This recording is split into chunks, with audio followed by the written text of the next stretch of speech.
Assalamualaikum warahmatullahi wabarakatuh. Alhamdulillahi wassalatu wassalamu ala rasulillah wa ala alihi wa sahbihi wa mawalah, amma ba'du. Yang terhormat panitia penyelenggara serta para dewan juri perlombaan Dai Putih Abu Kabupaten Bekasi yang arif dan bijaksana, yang insya Allah dimuliakan oleh Allah Subhanahu wa Ta'ala. Sebelumnya, izinkan saya untuk memperkenalkan diri. Perkenalkan, nama saya Ahmad Didi Saputra, perwakilan dari SMA Negeri 2 Cibarusah. Saudara-saudariku sekalian, pernah suatu ketika saya membaca kisah tentang seseorang yang bernama Ibnu Hajar al-Asqalani. Pada saat beliau masih belajar di sebuah pesantren, ia dikenal sebagai murid yang rajin. Namun, ia juga dikenal sebagai murid yang kurang pandai dan selalu tertinggal oleh teman-temannya. Bahkan beliau sering lupa tentang pelajaran yang telah diajarkan oleh gurunya. Singkat cerita, pada saat beliau dalam perjalanan pulang meninggalkan pesantrennya dengan keadaan hati yang masih gundah, seketika itu pun hujan lebat turun memaksa beliau untuk memasuki sebuah gua untuk berteduh. Pada saat beliau telah memasuki gua tersebut, pandangannya langsung tertuju ke sebuah tetesan air yang melubangi sebuah batu. Ia terheran dan bergumam dalam hati, bagaimana bisa batu tersebut dapat terlubangi oleh sebuah tetesan air? Ia terus menyimak serta mengamati kejadian tersebut. Dan pada akhirnya ia dapat menyimpulkan bahwasanya batu tersebut dapat terlubangi oleh karena tetesan air yang terus-menerus. Seketika itu pun ia tersadar bahwasanya batu yang sekeras itu saja dapat terlubangi oleh setetes air. Bagaimana saya yang tidak menyerupai kerasnya batu? Saya pasti bisa menyerap pelajaran yang telah diajarkan oleh guru saya. Semenjak kejadian itu, perubahan pun terjadi pada diri Ibnu Hajar. Ia dapat membuktikan pemikirannya di dalam gua waktu itu dengan menjadi murid tercerdas melampaui teman-temannya yang telah terlebih dahulu menjadi para ulama besar.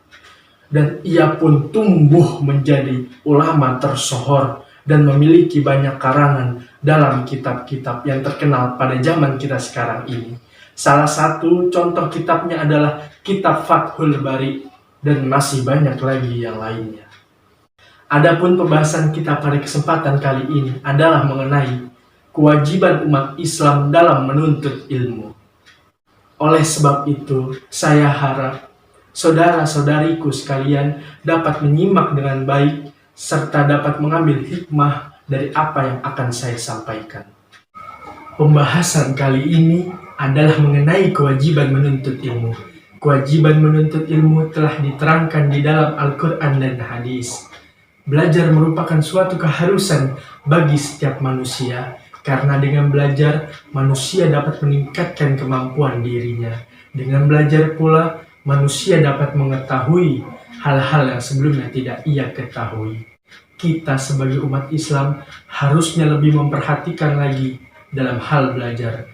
Di dalam Al-Quran, Allah telah menerangkan anjuran mengenai kewajiban menuntut ilmu. Allah Subhanahu wa Ta'ala berfirman, "Hai orang-orang beriman, apabila dikatakan kepadamu berlapang-lapanglah di dalam majelis, maka lapangkanlah. Niscaya Allah akan memberi kelapangan untukmu. Dan apabila dikatakan berdirilah kamu, maka berdirilah. Niscaya Allah akan meninggikan orang-orang yang beriman di antaramu dan orang-orang yang diberi ilmu beberapa derajat. Dan Allah Maha mengetahui apa yang kamu kerjakan." Al-Quran Surat Al-Mujadalah ayat 11.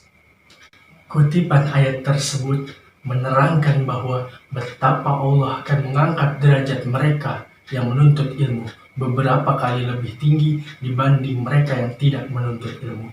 Isyarat ini menandakan bahwa betapa dengan ilmu kita dapat menjadi lebih mulia. Dalam sebuah hadis pun disebutkan mengenai keutamaan dalam menuntut ilmu. Rasulullah Shallallahu Alaihi Wasallam bersabda, "Wa man salaka tariqan yaltamisu fihi ilman sahalallahu lahu bihi tariqan ilal jannah," yang artinya barang siapa yang menempuh jalan untuk mencari ilmu, maka Allah akan mudahkan baginya jalan menuju surga. Hadis riwayat Muslim nomor 2699.